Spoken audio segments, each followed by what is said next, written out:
책을 강의하는 그리고 책을 언박싱하는 책강입니다. 오늘 살펴볼 책은 원하는 미래의 나와 가까워질 수 있는 자기계발서죠. 바로 미래의 나를 적용하는 과학 분야 세계 최고의 전문가 벤저민 하디가 쓴 책입니다. 자, 그럼 퓨처셀프 이 책을 통해서 우리가 얻어갈 수 있는 게 뭘까요? 원하는 미래의 나를 연결해 주면서 원하는 내가 될 수 있는 방법을 알려준대요. 만약에 지금 내가 원하는 대로 인생을 살아가고 있다면 그런 사람들은 읽을 필요가 없는 책이에요. 갖다 버리시면 됩니다.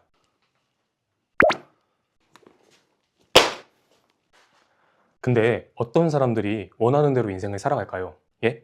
누구나 살아가면서 내일로 미루거나 원하는 대로 잘 안 풀리는 경우가 많잖아요. 그럼 이 책을 읽으면 원하는 대로 인생을 살아갈 수 있을까요? 아닙니다. 아니에요. 오히려 원하는 미래를 바라며 끊임없이 동기부여할 수 있는 책이라고 보면 됩니다.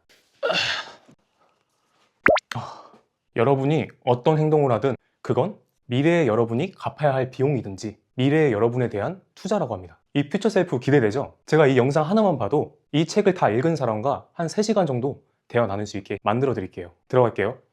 자, 첫 번째 파트입니다. 미래의 나를 위협하는 요인 7가지인데요. 첫 번째 위협은 미래에 대한 희망이 없다면 현재는 의미를 잃는데요. 우리가 고통에서 의미를 찾지 못하거나 앞으로 나아갈 희망이 없다면 행복은 불가능해요. 강제 수용소에 있으면 수용자들이 목적을 잃을 때 서서히 죽어가는 모습이 보인대요. 목적이 결여되면 수명이 단축되고 목적을 갖게 되면 기대 수명이 늘어난다고 합니다. 인간의 행동이나 경험이 미래의 결과와 아무런 연결성이 없으면 그 의미를 잃고 말죠. 담배가 몸에 해롭지 않으면 누가 담배를 끊겠어요?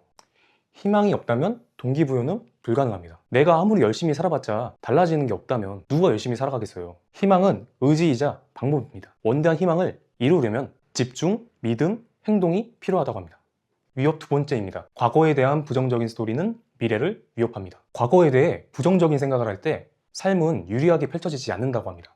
건강한 전선은 긍정적인 과거와 가슴 설레는 미래를 품고 있을 때 생긴다고 합니다. 긍정적으로 생각하는 건 어떤 스토리를 입히냐에 따라서 가능해진다고 합니다. 과거를 돌아봤을 때 긍정적으로 생각할 수 있는 태도가 중요하다는 거죠. 그래야 미래에 희망을 품을 수 있다고 합니다. 만약 지금까지 내가 해오던 일이 다 부질없다고 생각이 든다면 미래에 대해 희망을 품을 수 없겠죠. 과거는 스토리다.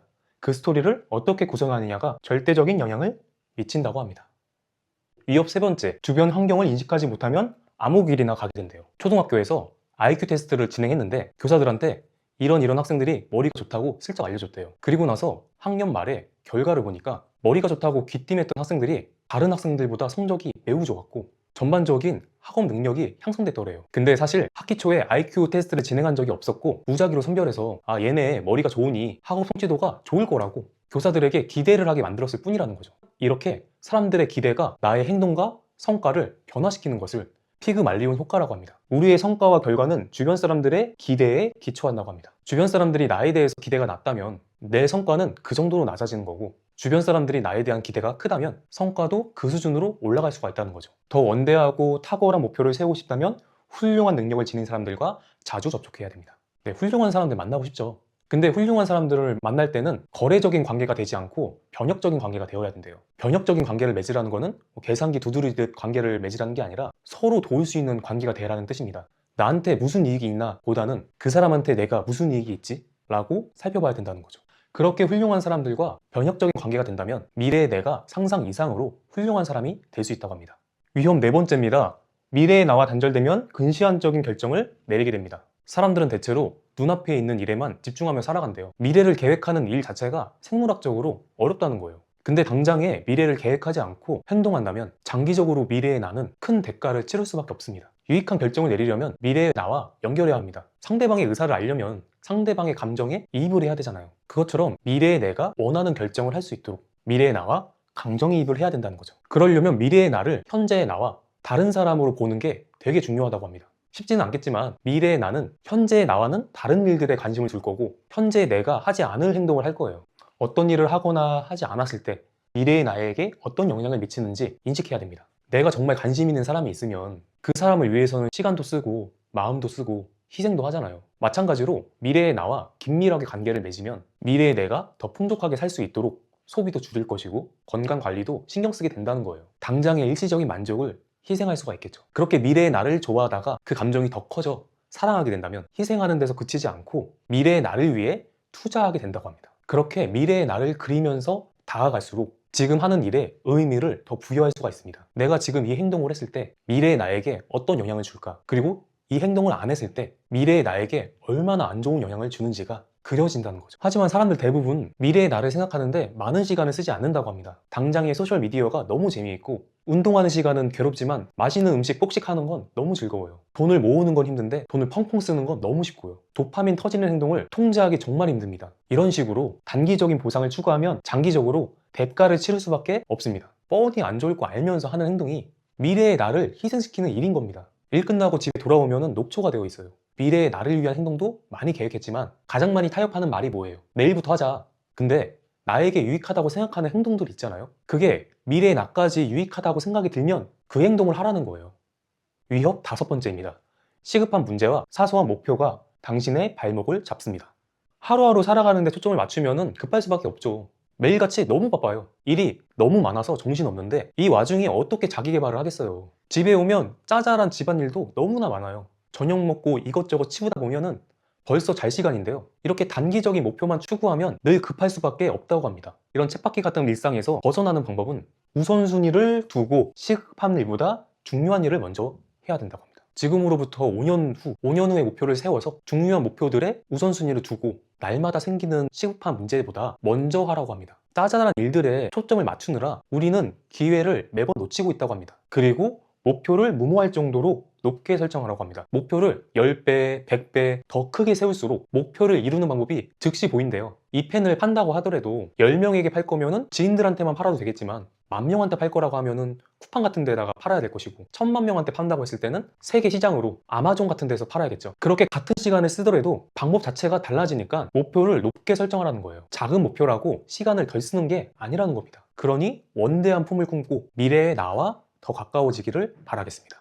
자, 위협 6번째입니다. 경기장에 들어가지 않으면 당연히 패배라고 합니다. 경기장 밖에 있는 게 안전하다고 생각한대요. 하지만 가장 위험한 장소가 될 수 있다고 합니다. 근데 경기장에 들어가지 않는다는 게 무슨 말일까요? 지나치게 오래 생각한다는 거예요. 고민만 하다가 시작도 못하는 사람들 있잖아요. 꿈만 꾸다가 아무것도 하지 못하는 거예요. 완벽하지 않으면 괜히 시작했다가 낭패 볼 것 같고 성공하지 못할까봐 불안해요. 하지만 우리는 경기장 안으로 들어가야지 내가 되고자 하는 걸 배울 수가 있대요. 실패가 오히려 최고의 선물이라는 거예요. 시행착오를 겪어야지 성장할 수가 있고 그 현장의 목소리를 들어야지 감이라는 게 생기는 겁니다. 그렇게 경기장 안에 있다 보면 마침내 미래의 내가 되어 현실을 원하는 대로 만들 수가 있는 거죠.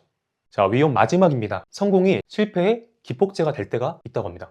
큰 성공을 거두면 무의식적으로 자기 파괴적인 행동을 하게 됩니다. 성공을 하게 되면 물질적으로도 정서적으로도 풍요가 찾아오죠. 그 편안한 생활에 적응하다 보면은 자연스럽게 나태해지기 시작합니다. 내가 설정해 놓은 기준보다 더 큰 성공을 거뒀을 때 이야기라는 거예요. 이미 내가 목표를 이뤘기 때문에 파괴적인 행동밖에 할 게 없다는 거죠. 그래서 많은 돈을 지녀본 적 없는 사람이 떼돈을 벌기 시작할 때가 가장 위험한 때인 거예요. 모조리 다 잃을 수도 있는 시기라는 겁니다. 그래서 우리는 미래의 나를 장기적으로 전념해야 됩니다. 미래의 나에게 지속적으로 투자하고 의도적인 연습을 할 때 탁월한 성공을 거둘 수 있다고 합니다. 그래야 성공을 하더라도 다시 또 새로운 꿈을 꿀 수가 있겠죠. 자, 이제 파트 2입니다. 미래의 나에 대한 진실 7가지를 알게 되면 살면서 경험할 변화에 잘 대처할 수 있다고 합니다. 미래의 나는 어떤 모습일까요? 어떤 삶을 살아가고 있을까요? 그리고 무슨 일에 전념하고 있을까요? 그래서 7가지 진실을 통해서 미래의 나에 대해 더 가까워져 봅시다. 첫 번째 진실입니다.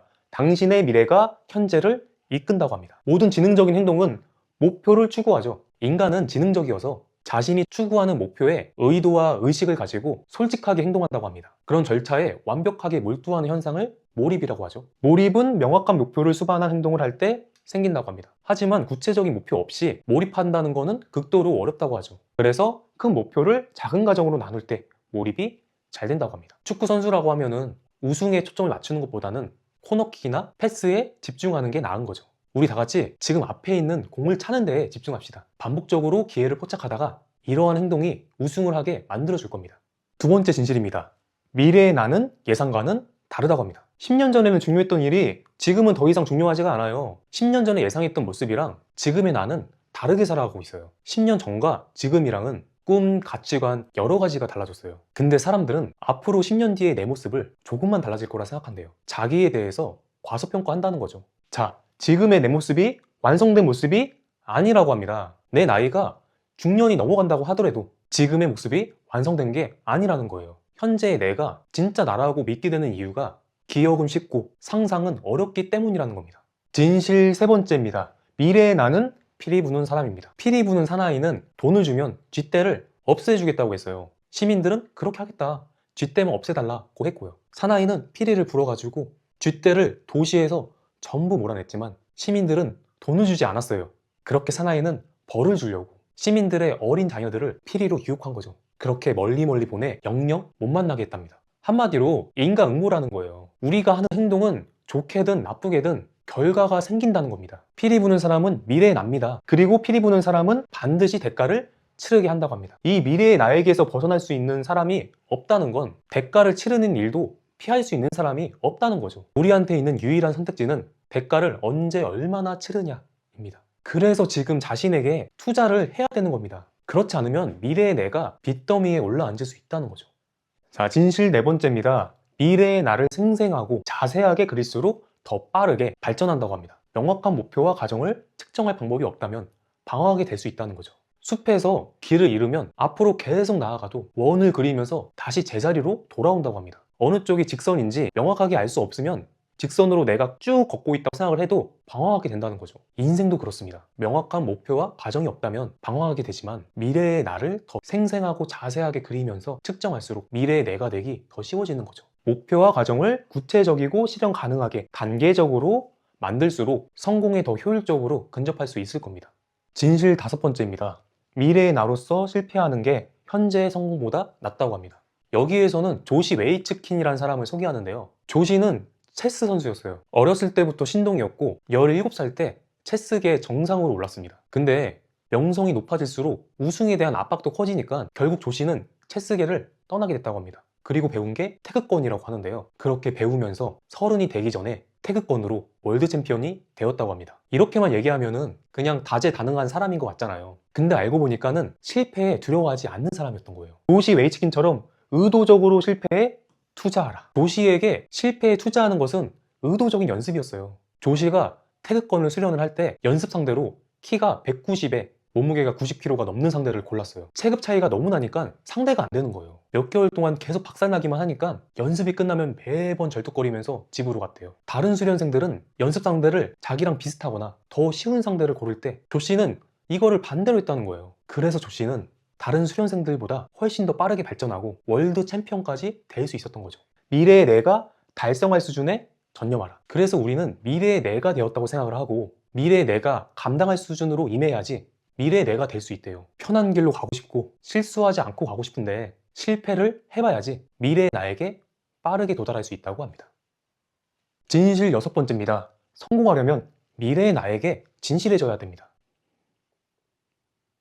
이게 무슨 말일까요? 내가 하고 싶은 일이랑 내가 잘하는 일이랑 다를 때가 있죠. 근데 내가 바라는 사람이 되어야지만 성공을 했다라고 나 자신에게 당당해질 수 있다는 겁니다. 그러니까 내가 잘하는 일로 돈을 벌고 나서 내가 하고 싶은 일을 하더라도 내가 되고자 하는 사람이 되어야 성공한 거라는 겁니다. 남들이 존경하고 박수 친다고 해서 성공한 게 아니라 내가 바라는 미래에 진실해질 때만 성공할 수 있다는 사실입니다. 지금 여러분이 원하는 대로 인생을 살아가고 있나요? 그럼 여러분은 성공한 인생입니다.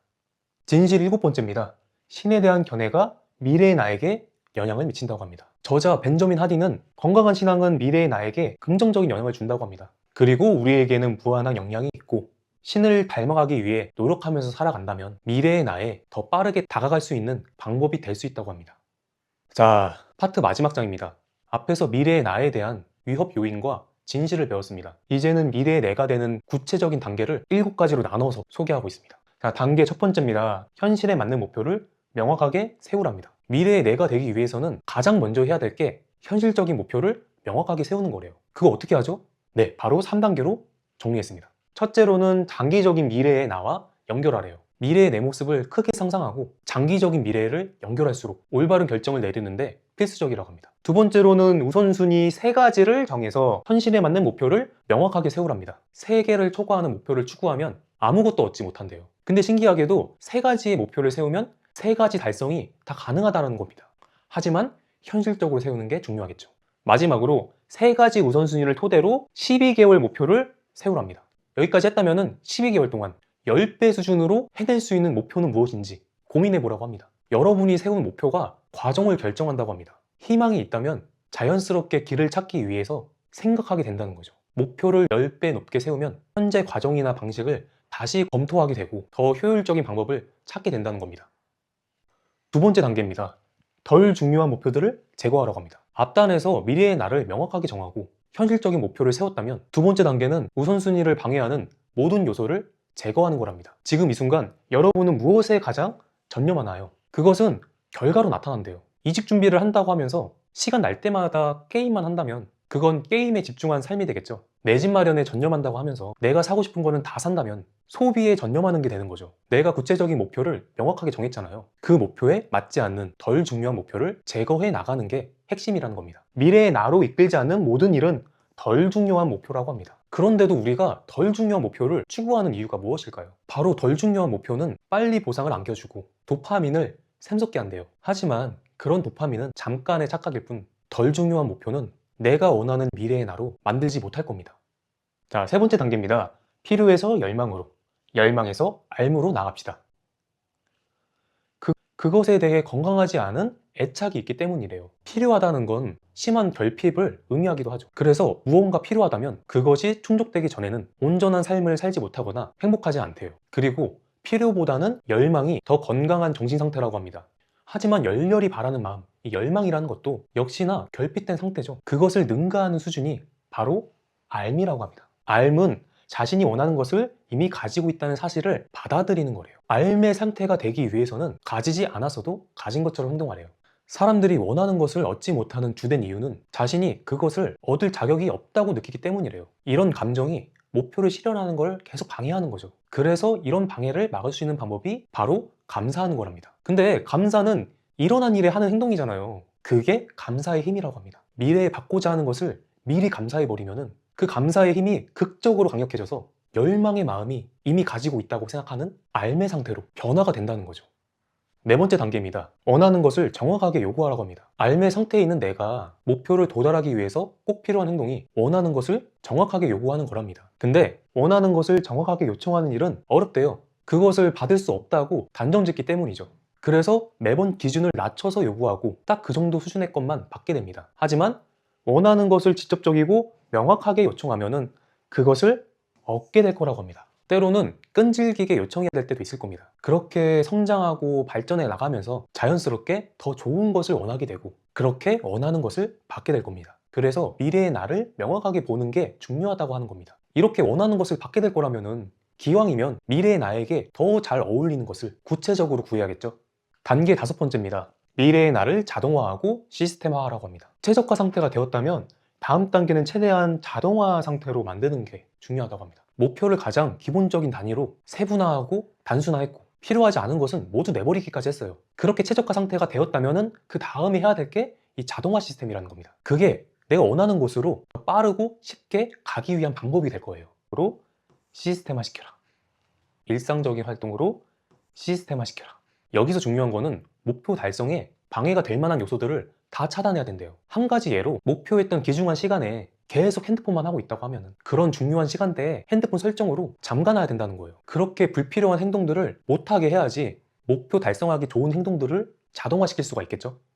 단계 여섯 번째입니다. 미래의 나의 일정을 관리해야 합니다. 현재의 나보다 미래의 나의 우선순위를 두고 일정을 관리하래요. 현재의 나에게 우선순위를 두고 일정을 관리하는 사람은 항상 바쁠 수밖에 없대요. 수많은 약속과 회의들이 넘쳐나는데 정작 대부분은 덜 중요한 목표나 정신산만한 일이라는 거죠. 자, 시간의 주도권을 잡겠다는 결심으로 일정 관리를 개선하면 시간의 자유를 얻을 수가 있다고 합니다. 시간의 주도권을 갖는 일에는 전념과 용기가 필요합니다. 어떤 일이 비효율적인 일이라는 것을 안다고 하면은 그런 일을 포기하는 용기가 필요할 겁니다. 가장 어려운 게 나 자신과의 싸움이에요. 그럴 때마다 목표를 되뇌어서 미래의 나에게 자주 접촉하세요. 그렇게 미래의 나를 위해 요일별로, 시간대별로 일정을 관리해 보자고요. 미래의 내가 되는 마지막 단계는 완벽하지 않더라도 공격적으로 완수하라고 합니다. 세상에 내보내는 일은 당신을 계속 앞으로 나아가게 해준대요. 세상에 내보낸다는 게 뭘까요? 내가 추진하는 프로젝트를 세상에 공개하는 건데요. 블로그를 써서 올릴 수도 있고 무언가를 판매를 시작할 수도 있고 버스킹을 하면서 공연도 할 수 있겠죠. 이렇게 세상에 나를 지속적으로 드러내는 행동을 해야지 최고의 성과를 만들 수 있다고 합니다. 대부분은 완벽하지 않으면 세상에 내보내는 거를 굉장히 부끄러워하고 망설여지기도 합니다. 하지만 이렇게 내보내기를 하지 않는다면 일이 마무리될 수도 없겠죠. 지금 미완성 단계라고 하더라도 시장에 자주 내보내보세요. 그렇게 공격적으로 계속 결과물들을 만들어낸다면 자연스럽게 개선이 되고 성장할 수 있다고 합니다. 자, 80% 법칙입니다. 80% 하려고 할 때는 결과를 얻지만 완벽하게 하려고 하면 고민만 하게 된다고 하죠. 그리고 완벽주의는 미루는 태도를 낳는데요. 그래서 80%만 된다고 하면 내보내라는 겁니다. 현재의 내가 80%만 해도 과거의 나보다는 잘할 거고, 미래의 내가 80%만 해도 지금의 나보다는 더 잘할 거예요. 완수하는 태도를 삶의 방식으로 만든다면 미래의 나로 더 빠르게 다가갈 수 있을 겁니다. 자, 이제 퓨처 셀프의 마지막 행동 지침을 소개하는데요. 타임캡슐을 만들어 놓고 지금 미래의 내가 되라고 합니다. 핸드폰으로 영상을 촬영하든 손글씨로 편지를 쓰든 핸드폰으로 기록을 하든 미래의 내가 이미 되었다고 생각을 하고 어떤 일들을 이뤘는지 남겨보라는 거예요. 6개월, 1년, 3년, 5년, 10년 후에 열어볼 타임캡슐을 만들고 이 책에서 배운 대로 미래의 나와 연결하고 그 모습을 명확하게 그리라는 거죠. 자, 오늘 이렇게 준비한 벤저민 하디의 퓨처 셀프를 정리하고 강의했는데요. 오늘 제가 정리한 자료는 유튜브 송대 정보랑 댓글에 링크로 남겨두도록 하겠습니다. 자, 오늘의 책강이 유익하셨다면 구독, 좋아요 부탁드리겠습니다. 감사합니다.